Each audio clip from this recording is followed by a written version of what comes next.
Herr Professor Diem, Sie sind nicht nur Sportpädagoge als Rektor der Kölner Sporthochschule, sondern Sie sind seit mehr als 50 Jahren einer der unverdrossensten Künder immer wieder des olympischen Gedankens schlechthin.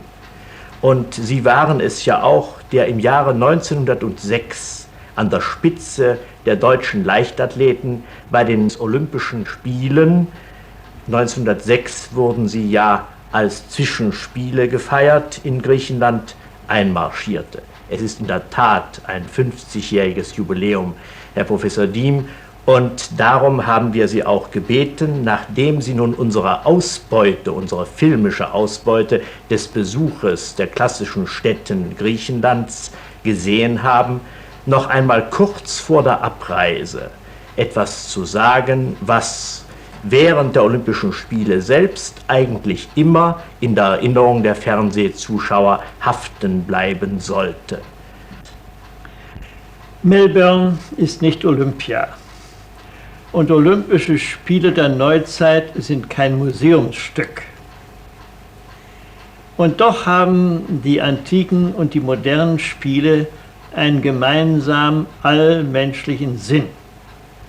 Sie sind ein Fest der sich ewig erneuernden Jugend und sie sind ein Fest des Idealismus. Und so glaube ich, dass man auch in den modernen Spielen etwas Tragendes von der Antike finden und bewahren wird. Ich möchte meinen, dass wir in Melbourne dieselbe Begeisterung und dieselbe Hingabe wiederfinden, die die jungen Athleten von Athen und Korinth und wo sie nur herkamen, in Olympia einmal gezeigt haben.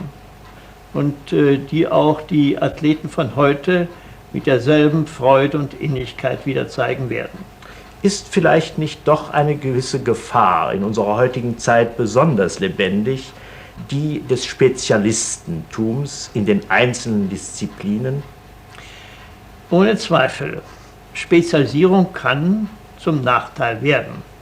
Aber unser Leben von heute geht nicht ohne Spezialisierung. Und noch im Altertum gab es Einzelkämpfe und es gab Mehrkämpfe.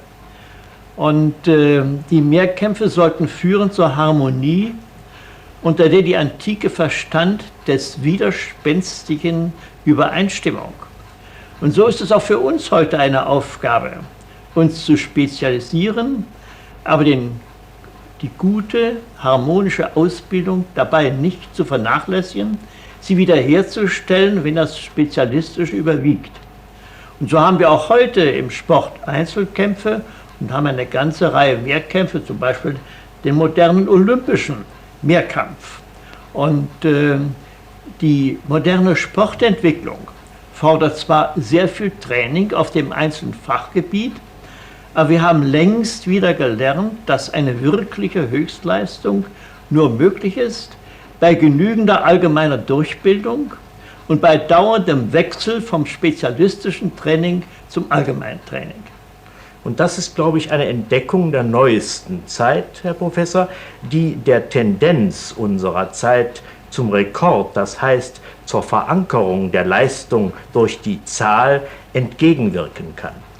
Ohne Zweifel. Also der Rekordmann von heute weiß, dass er nicht nur sein Fach beherrschen soll, sondern alles können muss, um zu seiner wirklichen Höchstleistung zu gelangen. Denn das Ungriechische ist doch die Zahl, an der die Leistung gemessen wird. Denn wir haben doch aus der griechischen Antike keine wirklich überlieferten olympischen Rekorde. Die Leistung konnte ja auch gar nicht gemessen werden. Das, was die Griechen erstrebten, war der Sieg im Wettkampf. Und so hatten sie ja nicht nur Wettkämpfe auf dem Gebiet des Sports, sondern auf dem Gebiet aller musischen Künste. Sie hatten ihren Wettkampf im Singen, im Musizieren, in der dramatischen Leistung. Es war eben die Steigerung des Menschen zu seiner persönlichen Vollendung. Nichts anderes ist aber auch das Ziel des Sports.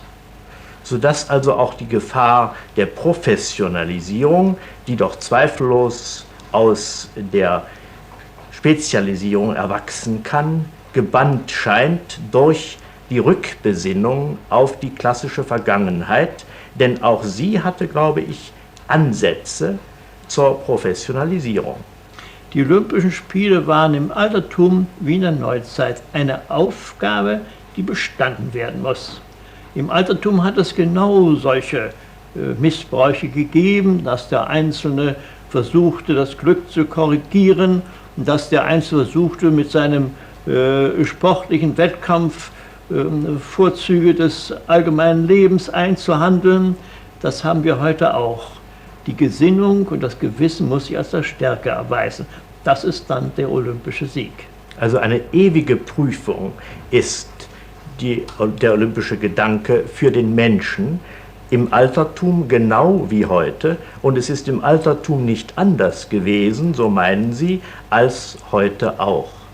Es ist die ewige Prüfung, die uns das Leben immer wieder von Neuem stellt. Im Altertum, im Mittelalter, in der Neuzeit und in der Zukunft. Und wie steht es nun mit der Gefahr der Nationalisierung, dass also ein Kämpfer zugleich nicht nur für sich, für seine menschliche Vollendung kämpft, sondern mit einem Nebengedanken für das Prestige seiner Nation oder neuerdings möchte man geradezu sagen, für das Prestige seiner Weltanschauung? Das ist auch wieder eine Gefahr, die es schon im Altertum gegeben hat.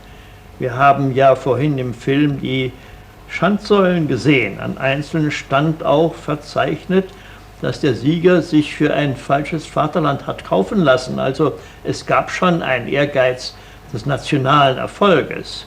Der ist auch heute nicht auszuschalten.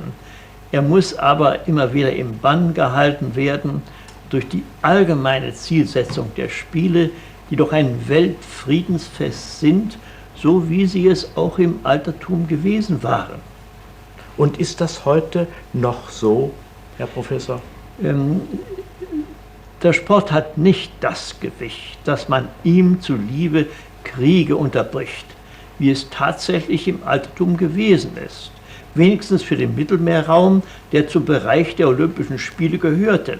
Da wurden die Kriege tatsächlich unterbrochen und während der Festwoche zur Olympia herrschte die Ekecheiria, der heilige Friede. Das haben wir heute noch nicht erreicht und wir werden es auch in nächster Zukunft nicht erreichen. Aber ich glaube doch eins feststellen zu können. Inzwischen haben sich zu den Spielen mehr Nationen bekannt als zu irgendeinem anderen politischen oder kulturellen Feste. Auch in der UNO sind heute nicht so viele Nationen vertreten wie im Internationalen Olympischen Komitee, das zurzeit 89 nationale Olympische Komitees anerkannt hat. Im Jahr 1896, als die Spiele begonnen wurden, waren es 27 Nationen. In Melbourne werden wir auf 73 stoßen. Also, es hat sich zunächst einmal die Internationalität wirklich durchgesetzt. Aber das ist noch nicht das Bedeutende, nicht das Statistische. Das Entscheidende ist zweifellos, dass sich zurzeit die beiden großen Weltgruppierungen Ost und West bei den Olympischen Spielen treffen. Der Sport war das erste Lebensgebiet, auf dem der Kalte Krieg eingestellt worden ist. Und es hat sich gezeigt, dass es nicht nur eine Einstellung des Kalten Krieges geworden ist, sondern dass sich die Jugend aller Völker auf diesen Spielen wirklich findet, herzlich übereinstimmt und mit dem Gefühl von dann geht, dass es ein gemeinsames Ideal gibt, das sie alle erfüllt. Und das ist der Gedanke, der in Melbourne, so hoffen wir, verwirklicht wird, nicht zuletzt auch innerhalb der deutschen Mannschaft, die nun in den nächsten Tagen zusammen mit Ihnen nach Melbourne fliegt, Herr Professor. Und was Sie uns nun gesagt haben aus Ihrer 50-jährigen Erfahrung der Olympischen Spiele, das soll haften bleiben in der Erinnerung aller Fernsehteilnehmer, die nun, hoffen wir doch, einiges wenigstens aus Melbourne miterleben werden während der 16. Olympischen Spiele moderner Zeit. Dann wären die Spiele wirklich das, was sie sein sollen, ein Treffen aller Völker, auf dem die friedliche und menschliche Gesinnung gefestigt wird.